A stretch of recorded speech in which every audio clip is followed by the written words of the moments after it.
All right, good evening, everyone. Welcome. Thank you for joining Brooklyn for Peace tonight for our program with Mitty Owens titled Cuba, Can It Survive the Trubio Strangulation? My name is Diana Suri, and the program and events coordinator for Brooklyn for Peace. And for those of you who might be new to our organization, Brooklyn for Peace is committed to peace and social justice, international solidarity, and nonviolent approaches to resolving conflict. Through public education, advocacy, and community action, we work to encourage informed discussion on issues affecting people all around the world.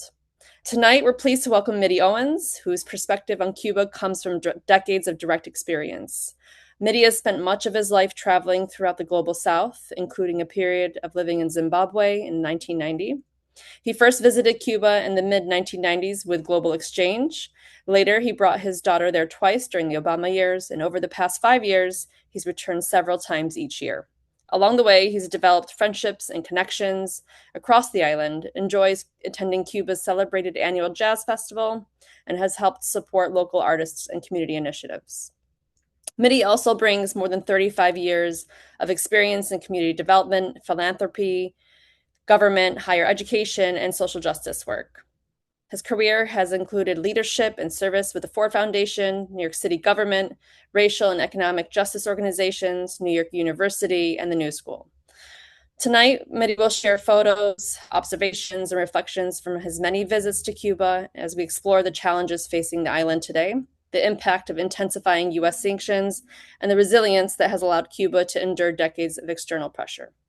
So thank you all for joining us tonight, and thank you for contributing to an important and thoughtful conversation. So please join me in welcoming Mitty Owens.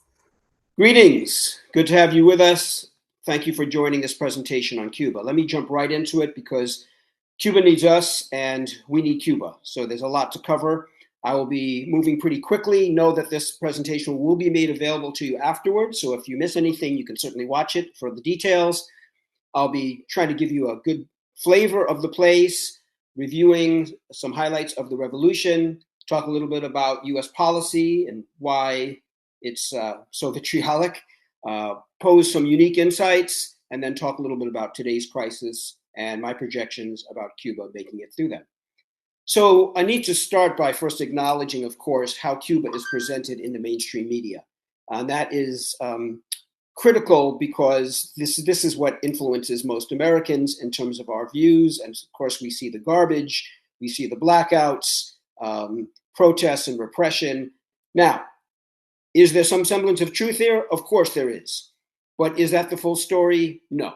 In the same way that these pictures depicting atrocious elements of our society are true, but not the complete story.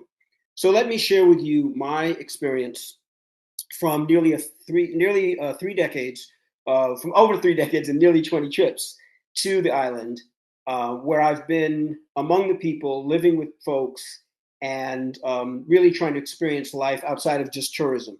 And I want to point out that I'm focusing on conditions primarily prior to this past year when the extreme hardship of the oil embargo has occurred, which has changed a lot of things. So most of my, even though I've been there just a few months ago, and I'll talk about that at the end, most of what I'm reflecting on has been life prior to this current intensified crisis. So a picture speaks 1,000 words. I wanted to give you my visual representation of Cuba, which includes many friends and artists and cultural places and activities, a real sense of vibrant, active, vital life every day when you walk down the street and you're interacting with people. To give a sense of basics as to how Havana looks, I mean, here we have the sea to the north and the Malecon, the seawall, and looking back to the south along the what they call the Paseo del Prado, the walkway to the Capitolio. It's quite a beautiful city. The architecture is quite stunning. This is one of the things that really stands out about Havana. At the top, you see my daughter, who's traveled with me there twice, walking down one of these marble staircases, emulating Rihanna's trip and picture that she took on the same stairway.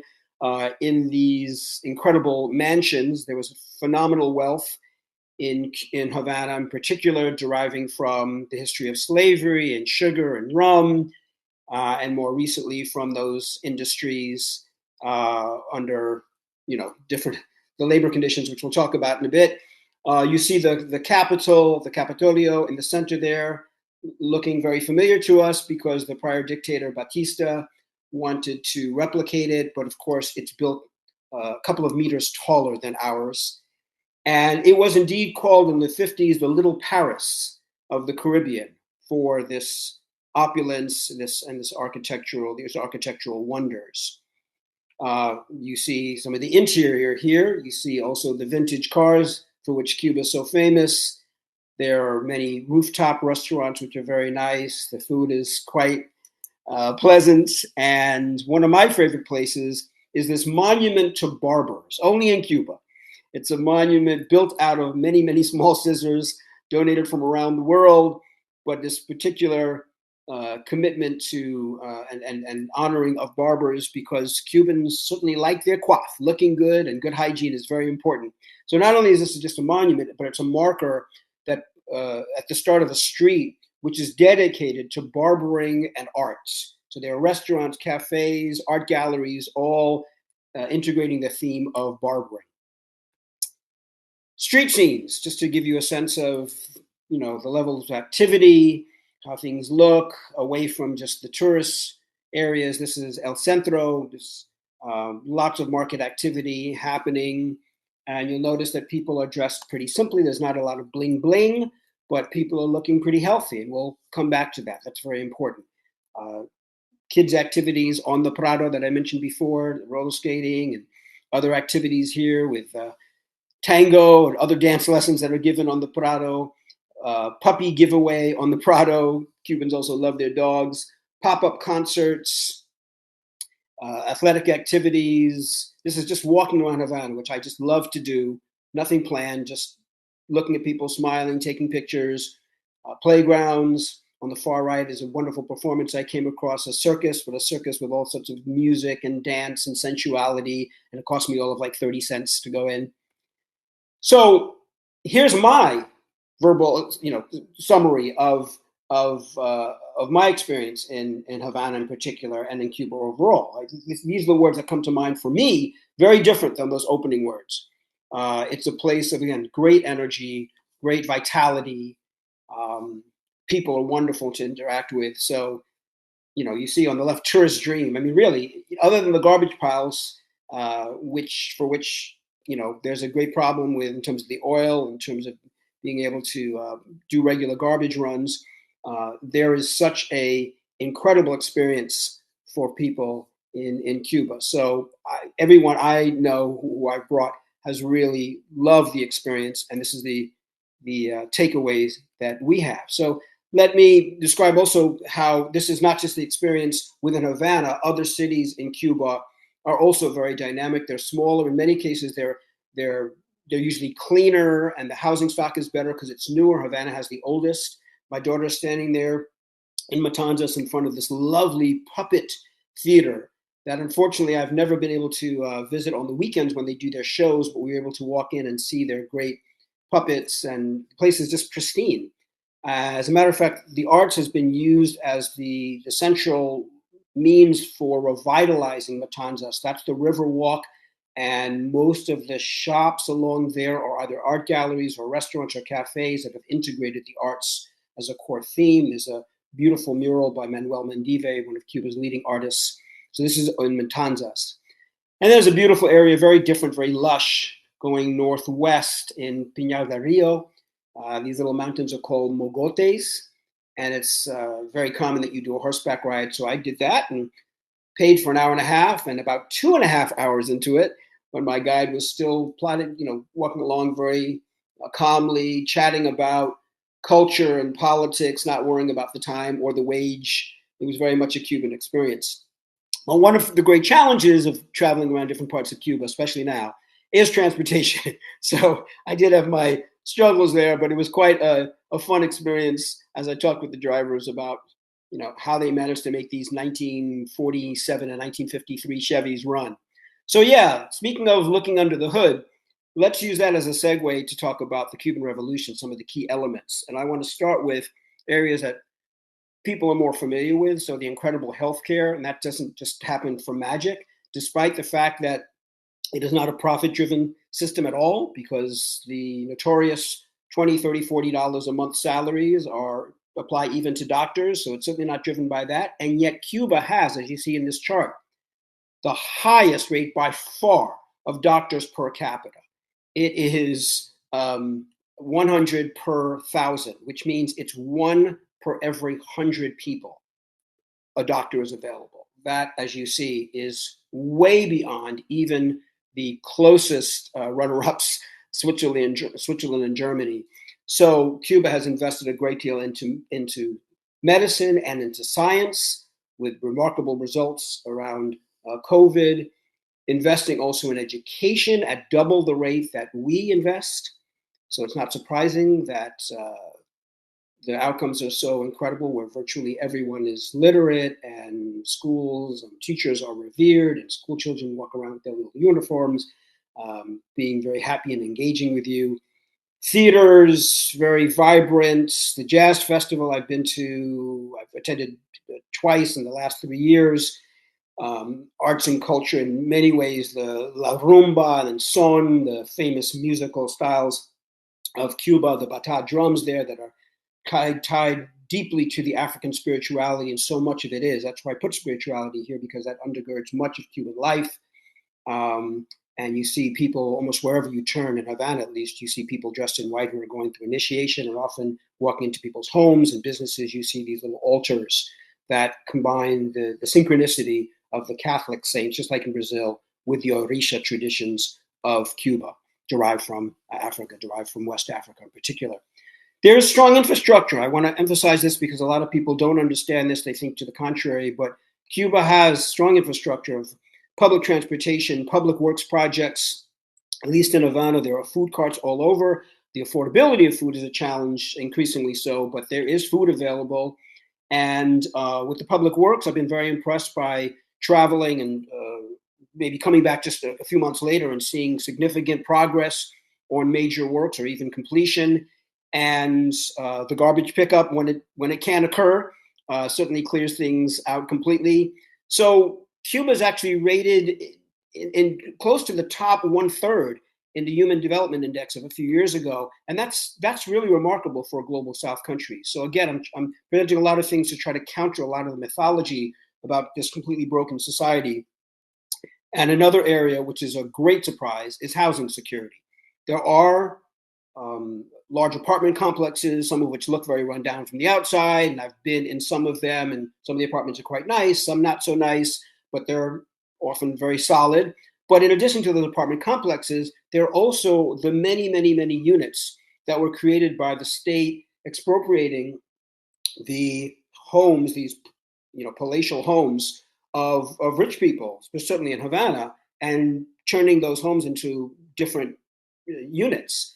And so oftentimes people are living in very, very nice homes when you walk down the street, just looking in and seeing how well they maintain them and what they've done to invest in them and keep them up very well, with a lot of space. Now, the key thing also to understand is not only do they look impressive and are comfortable, but they're free. Cubans pay nothing. They pay no rent, and they have no mortgage. They are given these by the state. And up until a few years ago, you couldn't sell them. Now you actually can. So there's actually a transfer that occurs when people want, and sometimes they move up and get other properties, or sometimes they use those to move out of the country. But Cuba is in the top 10 in the world for home ownership. This is shocking, and I didn't know this until just a few years ago. Even Cubans don't really talk about this very much. I'm not sure if they're aware of it, but they're in the top. They're 90% of Cubans own their own homes. And when you look at this list, you have to scroll down. So I just had to write it in that the U.S. is at 65%. So very interesting for something as fundamental as home ownership, fundamental to the American dream is home ownership, the disparity between Cuba and us. Another thing to understand is that for many years, the state has not necessarily dominated the employment sector and the employment. So the state is about half of the jobs in the last few years. But the great significance of that is that the balance is coming from the informal or independent sector. And those jobs pay considerably more than the state wages. And we'll come back to this. But what is this informal sector, this independent sector? It's everything from barbers and taxi drivers or bicycle taxi drivers to fishermen and artists and florists. And the woman at the top right, who Jillian, who is my Airbnb host for my first few years, she and her family have this wonderful home, and people make considerable money doing these types of endeavors, much greater than the stated wage. So again, we'll come back to this. So what were very informal jobs, sort of under the radar, have in the last 15 years or so become more formalized. And so they are able to get a little more support. They don't have to hide. Raul Castro helped to push this forward, the acceptance of small business. It certainly thrived under the Obama years. And again, it was just the last 2 years of his presidency where he really made the big moves with Cuba, and there was the thaw. And so major tourism occurred in that time. The Rolling Stones came, significant investment came in, and some significant growth occurred in the economy. Cubans work hard, but they don't live to work, they work to live, unlike us. And so the primary attention is given to enjoying life and engaging with community. So whether you're fishing or playing music outside or enjoying children's activities and outdoor concerts and doing art together on the Prado or playing chess and checkers and dominoes all over the place. And while I'm not that into dominoes, I consider it a little boring. Don't tell them that.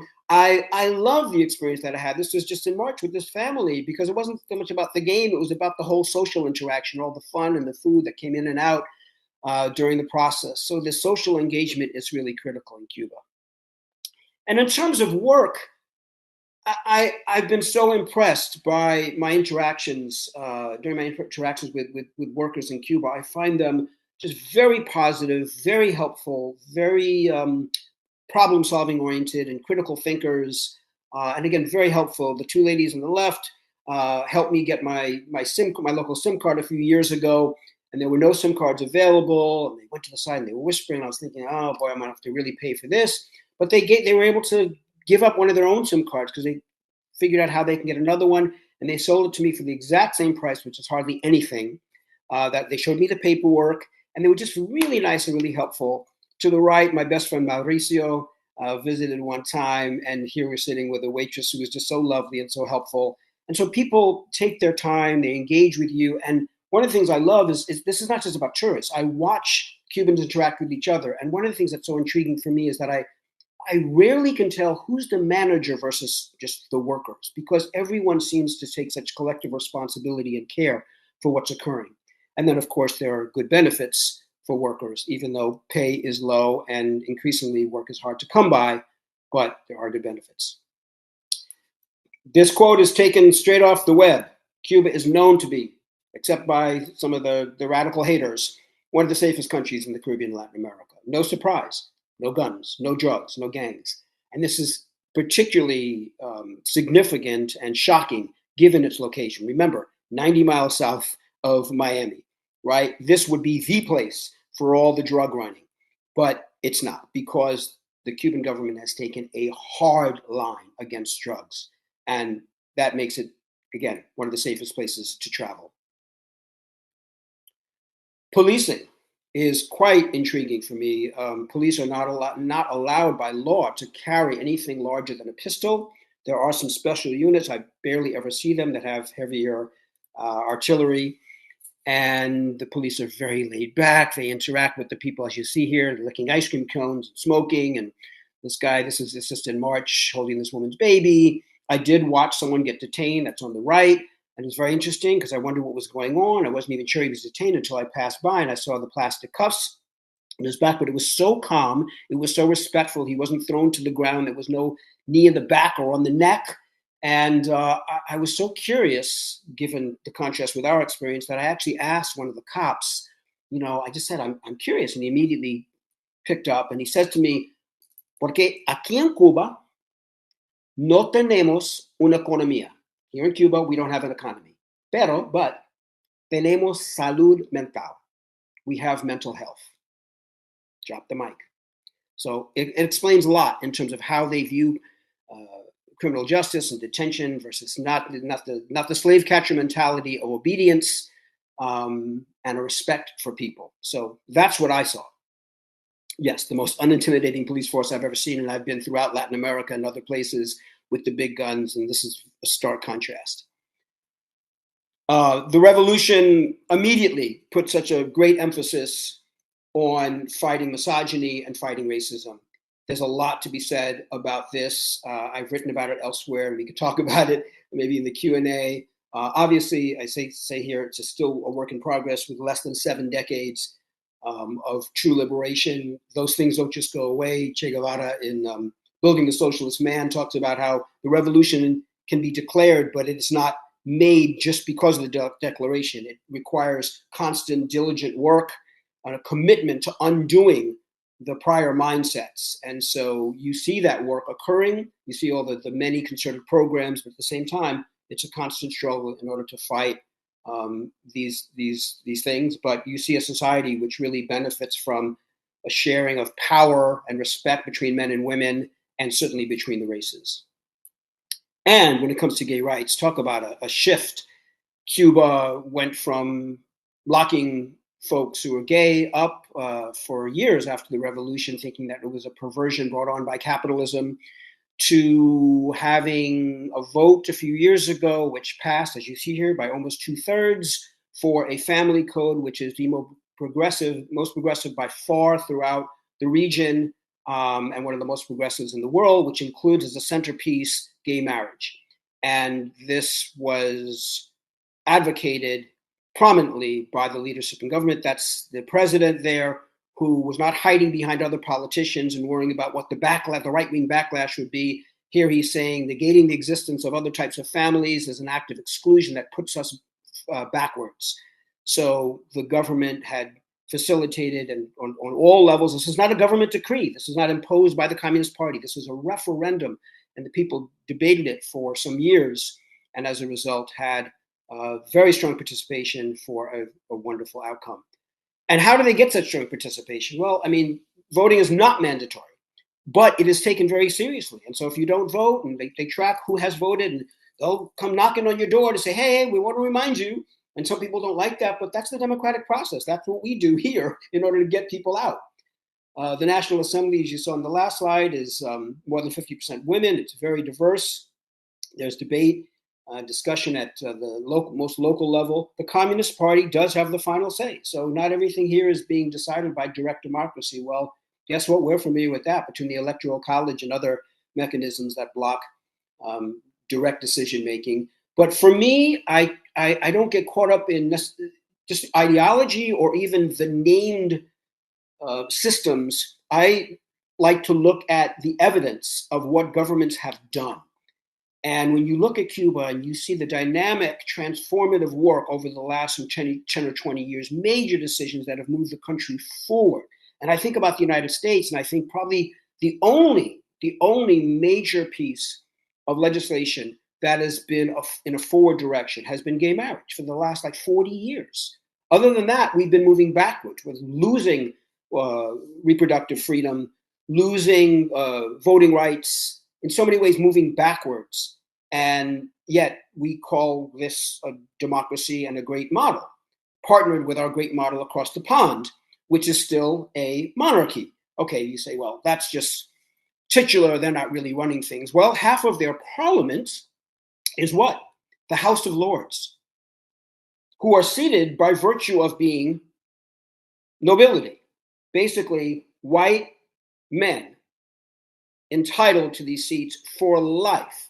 That's half of England's parliament, in addition to the monarchy.